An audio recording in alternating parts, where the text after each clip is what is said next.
Hello दोस्तों, आज मैं फिलहाल में ही रिलीज हुई American supernatural horror film the Conjuring the devil made me do it को एक्सप्लेन करूंगी, जिसे डायरेक्ट किया है माइकल चावेस ने। क्योंकि मूवी बिल्कुल नई है, इसकी IMDb रेटिंग अभी फ्लक्चुएट कर रही है। वैसे मैं बता दूं, ये मूवी एक रियल लाइफ इंसिडेंट पर बेस्ड है। तो अब बिना किसी देरी के चलते हैं सीधा कहानी की तरफ।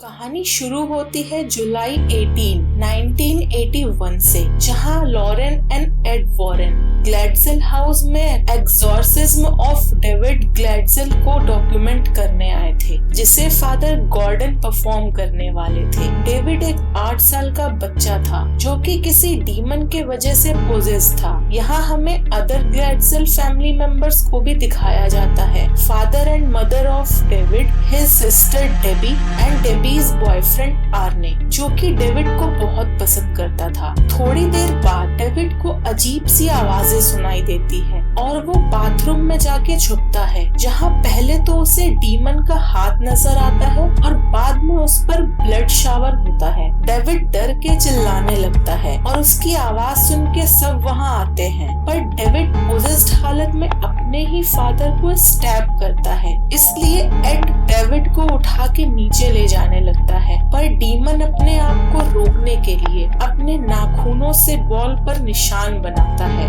डेविड पर एक्सॉर्सिज्म किया जाता है, जिसके चलते फादर गॉर्डन घायल हो जाते हैं और डेविड अपने हाथ पैरों को पूरी तरह से मोड़ लेता है, जिसके चलते डेबी डर जाती है। डीमन घर की सारी चीजें उन सबके ऊपर फेंकने लगता है। लॉरेन को डेविड को छूते ही कुछ विजन्स आते हैं और वो थोड़ी देर के लिए अपने आप को सबसे अलग कर लेती है। मीनवाइल डीमन एड पर हमला करता है और उसके हार्ट को रोकने की कोशिश करता है, पर आर्नी डेविड को उठाकर डीमन को अपने अंदर आने को बोलता है। अचानक से सब नॉर्मल होने लगता है। डेविड ठीक हो जाता है, पर डीमन अब आर्ने के अंदर था, जो एड देख लेता है, पर उसे हार्ट अटैक आने की वजह से किसी को बता नहीं पाता। सबको लगता है सब कुछ नॉर्मल है, बट आर्ने के लिए आगे मुसीबतें बढ़ने वाली थी। एड को हॉस्पिटल में एडमिट किया जाता है। आगे हमें आर्ने एंड डेबी को दिखाया जाता है, जो कि ब्रूनो के घर में रेंट फ्री रहते थे, क्योंकि डेबी ब्रूनो के डॉग्स का ख्याल रखा करती थी। आर्ने सिटी में शिफ्ट होना चाहता था, पर डेबी उससे थोड़ा टाइम मांगती है। हमें यहाँ ब्रूनो को पहली बार दिखाया जाता है, जो कि फन लविंग टाइप का पर्सन था।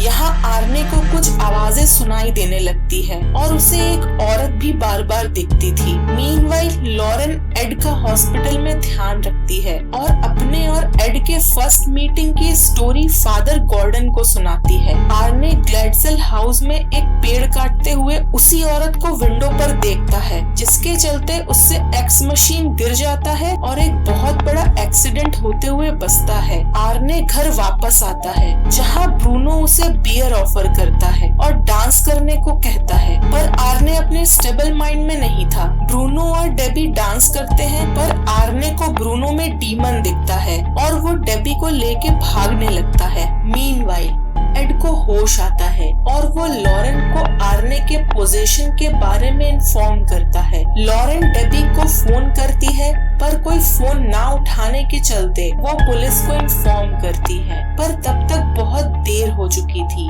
आर्ने ब्रूनो को डीमन समझ के 22 टाइम्स स्टैब करके मार चुका था। ब्रूनो को मारने के बाद आर्ने रोड पर अकेले चलता जाता है, जहां हमें वो पोजेस दिखता है। पुलिस के वहां आने से और उसे आवाज लगाने से वो होश में आता है और बोलता है, maybe I hurt someone. Jail में Ed, Lorraine and Debbie Arne को विजिट करते हैं, जहां वो आर्ने के सामने क्रॉस एंड होली वाटर रख के उससे बाइबल के कुछ लाइंस पढ़ने को बोलते हैं। आर्ने आसानी से पढ़ लेता है, जिसका मतलब आर्ने पोजेस नहीं था उस टाइम। पर एड और लॉरेन की माने तो इसका मतलब आर्ने अभी पोजेस नहीं है, पर मर्डर के टाइम पे पोजेस नहीं था ये नहीं कहा जा सकता। यहाँ डेबी बोलती है, उस टाइम वो वहाँ थी और वो आर्ने नहीं हो सकता जिसने मर्डर किया। एड एंड लॉरेन आर्ने के लॉयर को विजिट करते हैं और उसे एक demonic possession murder trial prove करने को कहते हैं। लॉयर मना करती है ऐसा करने से क्योंकि आर्ने को सजा होनी ही थी, पर एड उसे इविल के प्रेजेंस में बिलीव दिलाने के लिए डिनर में इनवाइट करता है, जहां वो उसे एनाबेल से मिलाने की बात भी करता है। और सितंबर 1981 को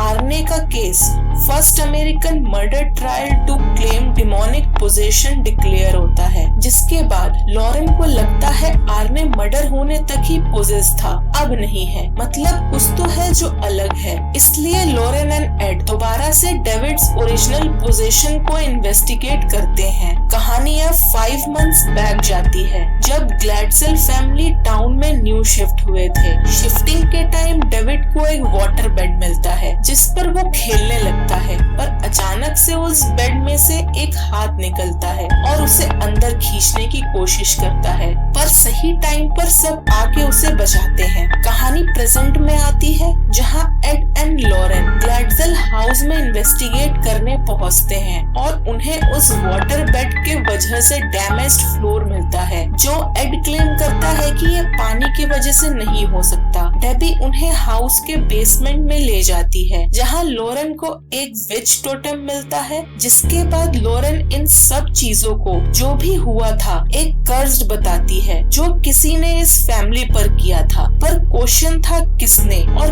क्यों किया ऐसा। फादर गॉर्डन उन्हें फादर कैस्टनर के पास जाने को बोलते हैं, जिन्होंने रैम कल्ट को एक्सपोज किया था 12 साल पहले। लॉरेन एंड एड विजिट करते हैं फादर कैस्टनर को, जो टोटम को देख के बताते हैं कि ऐसा तो नहीं, बट इससे मिलता जुलता टोटम उन्होंने पहले देखा है। इसके बाद वो उन्हें उन्हीं के क्वेश्चंस के आंसर के लिए अपने बेसमेंट में ले जाते हैं, जहां उनकी की गई स्टडी रैम कल्ट पर की सारी रिसर्च वहीं पर थी। फादर उन्हें बताते हैं रैम कल्ट के लोग सैटन को ब्लड देते थे एज ऑफर्स फॉर पावर। यही वो एक इंसिडेंट भी बताते हैं कि before announcing the result of this case, इस केस के प्रोसिक्यूटर की वाइफ प्रेग्नेंट थी, पर उसका बच्चा 6 वीक पहले ही पैदा हो गया और उस बच्चे का हार्ट उसके बॉडी के बाहर था। कुछ दिन बाद वो औरत ट्रेन लाइन में सिर कटने की वजह से मर गई। इसके बाद हमें एक औरत कुछ रिचुअल्स परफॉर्म करते हुए दिखती है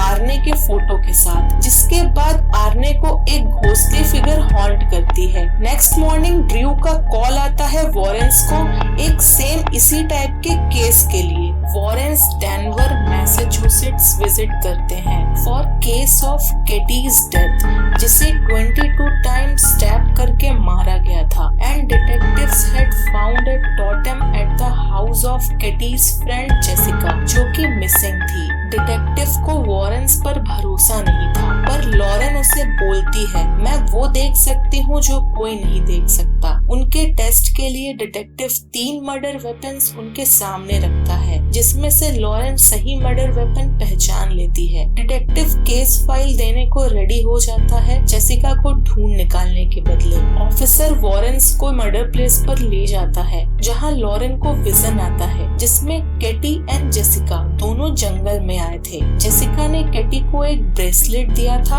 और फिर उसे 22 टाइम स्टैब करके मार दिया डोमेनिक पोजीशन में। यहाँ लॉरेन अपने आप को जेसिका की प्लेस पर फील कर रही थी, इसीलिए वो उसी की तरह एक्ट करती है। केटी को मारने के बाद जेसिका दौड़ते हुए एक क्लिफ पर पहुंचती है। लॉरेन भी वैसे ही भागती हुई क्लिफ तक जाती है। यहाँ एड की तबीयत ठीक न होने की वजह से वो पीछे रह जाता है। क्लिफ पर पहुंचकर एड लॉरेन को रोकता है, बट एक डोमेनिक हाथ उसे खींच लेती है, पर एड उसे ड्राइव करके पकड़ लेता है। यहाँ लॉरेन को पता चल जाता है कि जेसिका ने यहीं से कूदकर सुसाइड किया था। वहाँ पर ढूंढने से एक बॉडी मिलती है, पर ये कंफर्म नहीं था कि वो जेसिका की ही बॉडी है, पर ऑफिसर उनको केस की फाइल्स दे देता है। वॉरेंस अपने घर पहुंचते हैं जहां उन्हें डेबी का कॉल आता है और वो उन्हें बताती है कि वो स्पिरिट अब आर्ने को सुसाइड करने को फोर्स कर रही है। एड उसे फादर नॉर्मन से कांटेक्ट करने को बोलता है और उन्हें